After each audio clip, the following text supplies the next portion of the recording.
याद दिलाया है जो भूल चुके हैं। ये जो आरएन जुलूस जो निकाले गए पूरे देश में, और उस जुलूस में हर जगह पर वायलेंस हुआ, चाहे मध्य प्रदेश हो, राजस्थान हो, गुजरात हो, कर्नाटक हो, गोवा हो, जहाँ जहाँ ये आरएन का जुलूस गया, प्रोसेशन गया, वहाँ पर वायलेंस हुआ। तो वहाँ की सरकारें सरासर नाकाम साबित हुई उस वायलेंस को रोकने के लिए। और क्यों सरासर नाकाम साबित हुई? बल्कि वो सरकारें खुद, जो अंग्रेजी का लफ्ज़ इस्तेमाल करूँगा कि ये तो जो गड़बड़ हुई वो स्टेट कॉम्प्लिसिट वायलेंस था, स्टेट कॉम्प्लिसिट वायलेंस हुआ है। और आप दंगाइयों को दंगा करने से रोक नहीं सकते। परमिशन जुलूस का देने वाली सरकार, जब आप परमिशन दे रहे हैं तो जिम्मेदारी बीजेपी और जो वहाँ की सरकार है उनकी होनी चाहिए कि कोई वायलेंस ना हो। तो जो भी वायलेंस हुआ आरएन यात्रा या जुलूस में, वो स्टेट कॉम्पल्सिड वायलेंस है। और दूसरी बात यह है कि पत्थरबाजी हुई, फिर आप घर तोड़ देते हैं मध्य प्रदेश में। किस बुनियाद पे घर तोड़ते भाई आप? ये तो ये जेनीवा कन्वेंशन का वायलेशन है। आपको पकड़ना चाहिए उन लोगों को, अगर करे तो। आप घर किस बुनियाद पे तोड़ रहे हैं भाई? और एक ही कम्युनिटी घर तोड़ रहे हैं आप, क्यों? और आपको कौन ने अख्तियार दिया घर तोड़ने का? चलिएगा इलीगल है तो नोटिस दीजिए। क्या वही घर इलीगल है, दूसरे घर इलीगल नहीं है? एक ही कम्युनिटी के मध्य प्रदेश में आप घरों को तोड़ते हैं। और जो बच्चे अभी अडल्ट नहीं हुए, 70 बच्चों को आप उनको मारपीट करते हैं। और फिर दुनिया ने वीडियो देखा कि महिलाओं को, ज़ईफ़ महिलाओं को, बुजुर्ग महिलाओं को, 70 साल की महिलाओं को आप उनको मार के हाथ और पैर तोड़ देते हैं उनका। पुलिस तोड़ती है उनका, मध्य प्रदेश की पुलिस। यह आप काम कर रहे हैं। राजस्थान में हुआ, क्या कर राजस्थान कांग्रेस सरकार? भाई आपकी सरकार ने उनको परमिशन दिया। जब परमिशन आप देते हैं तो कैसा वायलेंस होता है फिर? घर जलाए जाते हैं, वहां पर दुकानें जलाई जाती हैं, टारगेटेड घर जलाए जाते हैं राजस्थान में, कर्नाटक में होता है ये। तो ये पूरे कंट्री में इतने 6-7 प्रदेशों में अगर हो रहा है तो ये देखिए, ये एक ऐसा नहीं है, पूरा प्लानिंग से हो रहा है ये। और आप टारगेट कर रहे हैं वो मुस्लिम माइनॉरिटीज को। सिर्फ क्यों कर रहे हैं भाई मुस्लिम टारगेट आप? पहले आप बोलते हिजाब नहीं पहन सकते, सेकुलर स्टेट है। गोश्त नहीं खा सकते, सेकुलर स्टेट है क्या? फिर आप कानून बना देते फिर उसके ऊपर। कहां पे रुकेगा बात? ये mob lynching, state sponsored violence, अब स्टेट कॉम्प्लिसिट वायलेंस, और संघ परिवार लो इंटेंसिटी वायलेंस कर रही पूरे देश में। ये परफेक्ट कर चुके हैं अपनी चीज को। लो इंटेंसिटी वायलेंस करते हैं, यहां करो, वहां करो, इधर करो। सरकार की जिम्मेदारी बताइए? सरकार की जिम्मेदारी है नहीं है। आप सो रहे थे, कैसा दंगा होने दिया आपने? कितने पुलिस वालों को सस्पेंड किया आपने? कितने आईपीएस अफसरों को सस्पेंड किया आपने? इससे बात साबित हो रही कि आपकी पूरी रजामंदी से, जिसको हमने कहा अंग्रेजी का लफ्ज स्टेट कॉम्प्लिसिट वायलेंस है। बिहार में होता है, हमारे खिलाफ बातें करते हैं, बकवास करते हैं। कैसे मस्जिद के ऊपर जाकर झंडा लगाते हैं भाई? आप बताइए, कैसे लगाते हैं कोई भी? इसका जिम्मेदार कौन है? मैं हूं जिम्मेदार उसका। तो ये सब चीजें हो रही हैं। सर, करौली में बीजेपी तो ये अरेस्ट करने की एक्सोडस हो रहा है हिंदूज का, और कोई पुलिस वाला कुछ बोल रहा है कि मतलब सर वहाँ पुलिस वाला एडमिट करिए कि कैमरा पे गवर्नमेंट का फेलियर था इसमें। राजस्थान करौली में जो कुछ हुआ, मध्य प्रदेश में जो कुछ हुआ, गुजरात में आनंद, हिम्मतनगर, खंभाट में जो कुछ हुआ, कर्नाटक में जो कुछ हुआ, गोवा में जो कुछ हुआ, वहाँ की सरकारों की रजामंदी से ये स्टेट कॉम्प्लिसिट वायलेंस हो रहा है। और टारगेट पे कौन है? कौन उस प्रोसेशन का परमिशन देता है? सरकार देती है। तो सरकार जब देती है तो सरकार कैसे वायलेंस होने देती है वहां पर? और फिर मध्य प्रदेश में, राजस्थान में घर जलाए जाते हैं, दुकानें जलाई जाती हैं, और मध्य प्रदेश घर तोड़ते हैं। किस बुनियाद पे घर तोड़ेंगे भाई आप? कौन से कानून तहत तोड़ रहे हैं आप? बताओ, कानून बताओ हमको। और आप मासूम बच्चों को, 13-14 साल के बच्चों को पकड़ के पीटते हैं, मारते हैं, रोड पर लटाकर उनको। सर ये बताइए, रामनवमी के दिन जेएनयू में एक ये मटन नहीं खाना या नॉनवेज नहीं, आस्था के लिए आस्था मेरी आस्था नहीं है क्या? मेरी आस्था भी है हिजाब पहनना, मेरी आस्था नहीं है। तो आप एक काम करिए ना, फिर जितना एक्सपोर्ट होता है गोश्त उस दौरान में बैन करिए इंडिया में। मैंने गोश्त का एक्सपोर्ट आप बैन नहीं करेंगे क्योंकि आपको डॉलर मिलते हैं, और वो जो मासूम बेचारा जो दिन में 100 रुपये 200 रुपये कमाता, उसके कारोबार को आप लगाते हैं। आस्था की बुनियाद पर देश चलेगा या संविधान के ऊपर चलेगा? बता दीजिए आप। फिर मेरी आस्था क्या क्या होगा बताइए? मेरी आस्था भी है रमजान है, फिर शराब की दुकानें क्यों खुली पड़ी हुई है? क्या देश संविधान से चलेगा या आस्था पे चलेगा? आप यानी आपकी आस्था सबसे इंपॉर्टेंट है और दूसरों की आस्था क्या भाड़ में जाए। आपने हिजाब की बात की तो कहा नहीं भाई यूनिफॉर्म है, फिर यहां पर यूनिवर्सिटी में क्या गोश्त खाना क्या आस्था आ गया? कहां से देश कौन सी राह पे जा रहा है? बीजेपी को, संघ परिवार को हम शुरू से कह रहे हैं कि जिस राह पे आप इस देश को लेकर जा रहे हैं इससे देश कमजोर हो रहा है, देश कमजोर हो रहा है। ये सरकार की जिम्मेदारी है। आरएसएस कहाँ से सर? हाँ, आप आरएसएस को नहीं जानते, हम जानते हैं ना। आरएसएस का स्टेट वायलेंस बोल रहे हैं। आपको हम बोलेंगे किताब पढ़ो, we our nation defined bunch of thoughts. ये 2 किताबें आप पढ़ लो जिसमें आरएसएस के उस वक्त के सर संचालक खुद कह रहे हैं कि जब जुलूस निकलता था तो मैं बाजा बजाता था बोल के।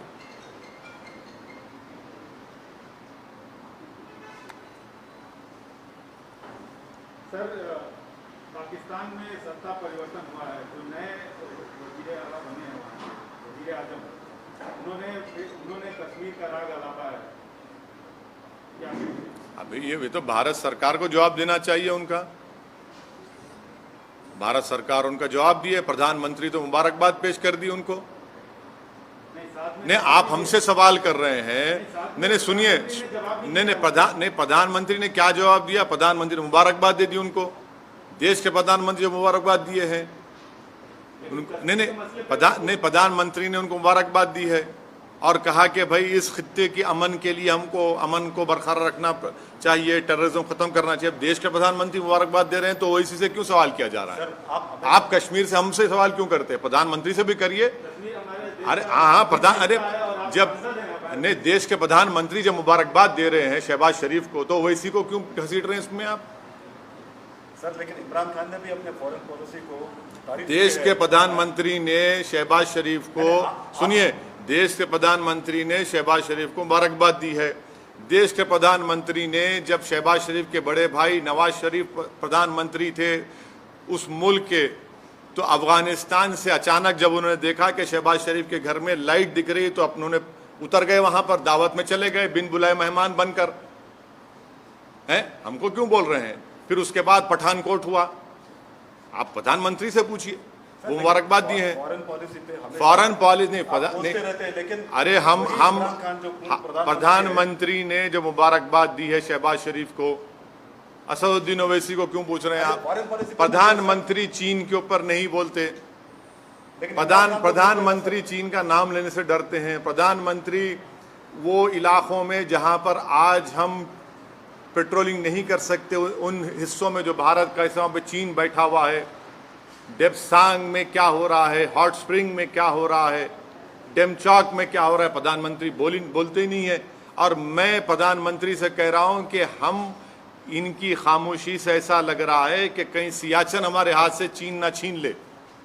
ये खतरा है देश के लिए। सर, हम आपसे सवाल इसलिए पूछ रहे हैं कि पाकिस्तान के वज़ीर आज़म ने कश्मीर की बात उठाई और कश्मीर के कई मसलों पर आप सरकार को घेरते रहे हैं। जब देश के प्रधानमंत्री चीन पर नहीं बोलकर शहबाज शरीफ को मुबारकबाद देते हैं तो ये सवाल देश के प्रधानमंत्री से पूछा जाना चाहिए, असदुद्दीन ओवैसी से नहीं। मैं देश का प्रधानमंत्री नहीं हूं। देश के प्रधानमंत्री ने खुद मुबारकबाद और मीठे मीठे अल्फाजों में शहबाज शरीफ के प्रधानमंत्री बनने पर उनको मुबारकबाद दी है। हाँ, तो आप अच्छा, आप अभी प्रधानमंत्री के स्पोक्स पर्सन बन चुके हैं, जर्नलिस्ट नहीं रहे आप। मुबारकबाद पेश करता हूं आपको। तो देखिए, ये सवाल करने का मतलब ये है कि मैं अपनी देशभक्ति को साबित करूं और प्रधानमंत्री जब शहबाज शरीफ को मुबारकबाद देते हैं उस पर क्या बोलेंगे आप? आपकी जबान चुप हो जाती है। अरे मैं आपको उल्टा सवाल करना चाहिए प्रधानमंत्री से, बीजेपी से। दूसरे मुल्क का वजीर आजम हमारे कश्मीर के बारे में बात उनके कर रहा है, सुनिए, सांसद हैं हमारे। उनके उस बयान के बाद ही मेरे देश के प्रधानमंत्री ने शहबाज शरीफ को मुबारकबाद दी। आप भी दे दीजिए सर, हाँ, आप भी दे दीजिए। देश के प्रधानमंत्री दे दिए ना, देश के प्रधानमंत्री दे दिए, शहबाज शरीफ को मुबारकबाद दे दिए। अब नहीं मालूम, हो सकता है घर में दावत है चले भी जाएंगे, क्योंकि जब नवाज शरीफ के पास गए थे खाना खाने। कश्मीर वाले मुद्दे पे आप क्या कहेंगे सर? क्या कहेंगे हम तो शुरू से कह रहे हैं कि 370 हटाना एक कॉन्स्टिट्यूशनल ब्रीच था। बोलिए आशीष साहब।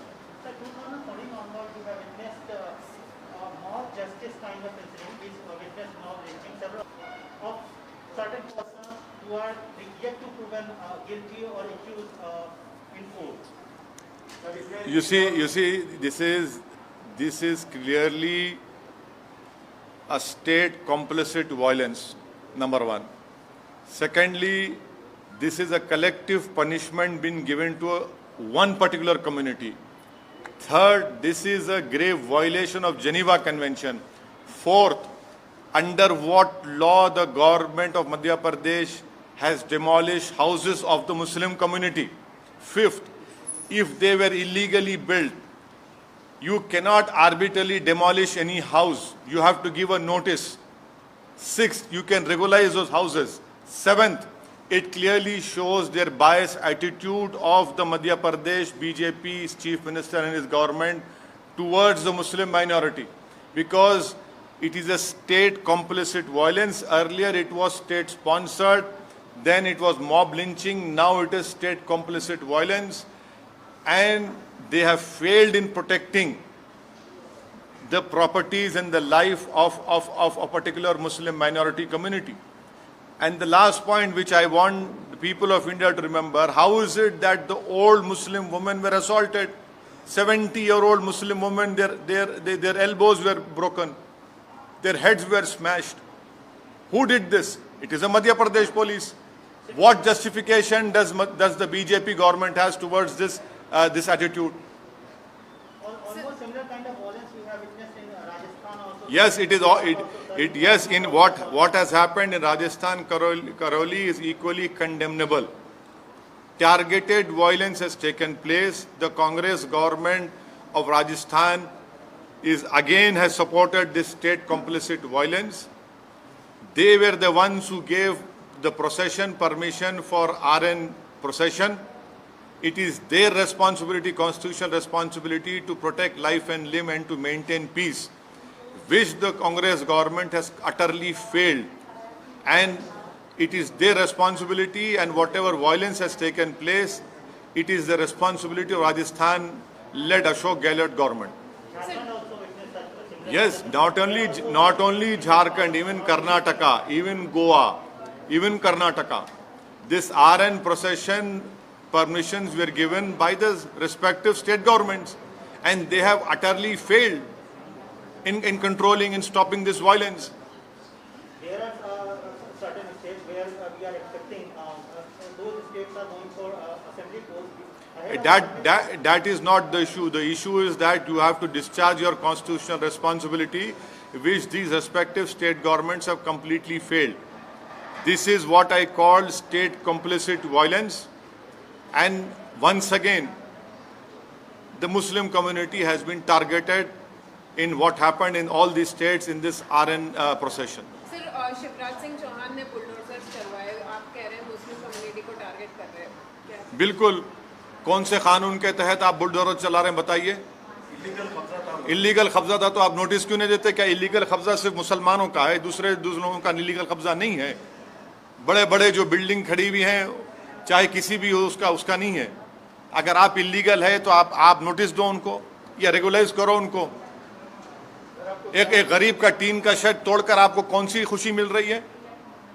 ये तो सैडिस्टिक प्लेजर ले रहे हैं आप इन चीजों को कर आप मॉब रूल कर रहे हैं आप। BJP is calling it as exodus. What do you want to say? BJP Which is calling it as where Rajasthan and what happened to the violence? If exodus is happening, then what is the Congress-led Ashok Gehlot government doing? How is it that targeted shops were targeted and they were burned? I can show you videos of targeted burning of shops in Rajasthan, Karoli. It is that government has failed in controlling the violence, and the Sangh Parivar has mastered this art of low intensity violence.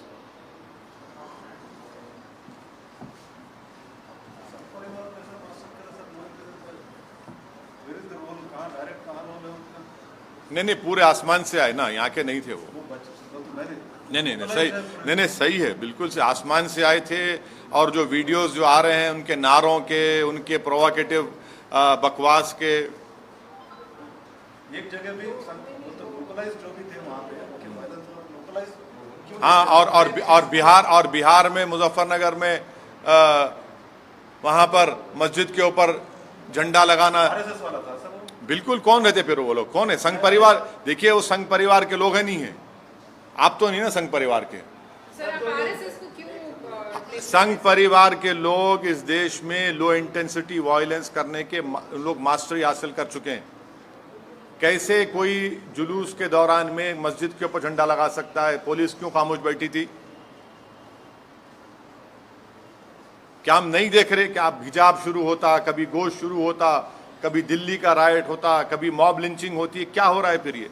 इनका फायदा क्या होता है sir? लोग ये बहुत अच्छा hatred आप पैदा कर रहे हैं इस देश के नागरिकों के खिलाफ, जो एक मजहब पे चलने वाले हैं। आप उनके खिलाफ हेट्रेड पैदा कर रहे हैं। सर उत्तर प्रदेश में जैसे बुलडोजर हिट हुआ, तो ये मध्य प्रदेश में जो बुलडोजर चला, आपको लग रहा है कि इसका विस्तार है? बुलडोजर का जो कॉन्सेप्ट बना है नया, उसका विस्तार हो रहा है? अगर आप किसी का भी घर तोड़ रहे हैं बगैर नोटिस दिए, तो वो नंबर 1 एक कलेक्टिव पनिशमेंट है कम्युनिटी के खिलाफ। सेकेंडली, अगर वो इलीगल तरीके से बनाया गया तो नोटिस देने का ये प्रिंसिपल्स ऑफ नेचुरल जस्टिस के खिलाफ है कि बगैर नोटिस दिए उसको तोड़ रहे हैं। थर्डली, आप वायलेंस को रोकते नहीं है, आपकी नाक के नीचे वायलेंस होता है और उसके बाद आप ये सब तमाशे करते हैं। तो ये घर को तोड़ना कौन से कानून के तोड़ रहे हैं घर? बताइए आप। नहीं, मैं दूसरा नहीं, मैं आपको कानून की, संविधान की बात कर रहा हूं। आप कौन से कानून के घर को तोड़ रहे हैं? बताइए हमको। बगैर नोटिस दिए आप, ये तो जेनीवा कन्वेंशन के खिलाफ है। वो आपकी बात सही है सर। नहीं, मैं सही बोलता हूं ना, गलत कब बोला हूं मैं? वो एक मानसिकता जो जैसे बुलडोजर जो यूपी चुनाव में हिट हुआ, तो एक तरह से अप्रूवल मिल गया कि हाँ इस तरह से। मध्य प्रदेश में आप जो आरएन प्रोसेशन में जो वायलेंस हुआ उसी पर स्टिक करिए। मध्य प्रदेश में जो घर तोड़े गए मुस्लिम समाज के, वो कौन से कानून के तहत शिवराज सिंह चौहान बीजेपी ने तोड़े? बताओ हमको। आपने क्यों परमिशन दिया जब आप वायलेंस को कंट्रोल नहीं कर सकते? अगर वो इलीगल थे तो नोटिस क्यों नहीं देते आप अपनी नाकामी को छुपाने के लिए, आप अपने स्टेट कॉम्प्लिसिट वायलेंस को छुपाने के लिए आप एक कलेक्टिव पनिशमेंट मुस्लिम समुदाय को दे रहे हैं। ये जेनीवा कन्वेंशन के खिलाफ है, ये इंसानियत के खिलाफ है, प्रिंसिपल्स ऑफ नेचुरल जस्टिस के खिलाफ है। इसको हर उस शख्स को जो संविधान पर भरोसा करता, यकीन करता, उसको कंडेम करने की जरूरत है इस हरकत को। आपने मध्य प्रदेश में 70-75 साल की मुस्लिम महिलाओं को सर फोड़े हैं, उनके हाथ पैर तोड़ दिया आपने। 13-14 साल के बच्चों को रोड पर लिटाकर आपने उनको पीटा। ये आपका गवर्नेंस है?